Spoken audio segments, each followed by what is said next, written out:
NDA के सहयोगी दल आरजेडी के सदर जयंत चौधरी की कांवड़ मार्ग पर नेम प्लेट वाले हुक्म को लेकर रद्द-ए-अमल सामने आया है। उन्होंने कहा है कि कांवड़ ले जाने वाले या सेवादार की कोई पहचान नहीं होती है। मजहब या जाति की पहचान करके कोई सेवा नहीं लेता है। इस मामले को धर्म और जाति से नहीं जोड़ा जाना चाहिए और उन्होंने कहा है कि सब दुकानों पर नाम लिख रहे हैं।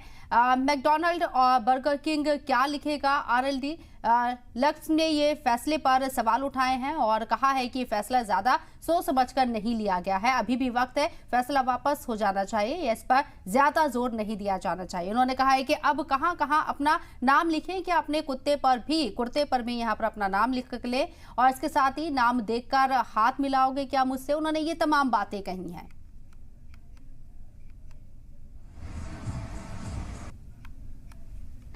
इस इशू पे हमारे प्रदेश अध्यक्ष बोल चुके हैं, वही पार्टी का स्टैंड है और जो कावड़ लेके जाते हैं उनकी सेवा में सभी लोग लगते हैं।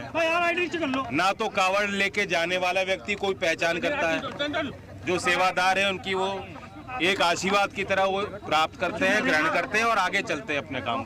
कोई इस हिसाब से जाति या धर्म के पहचान करके सेवा नहीं लेता और ना ही इस मामले को धर्म जाति से जोड़ा जाना चाहिए।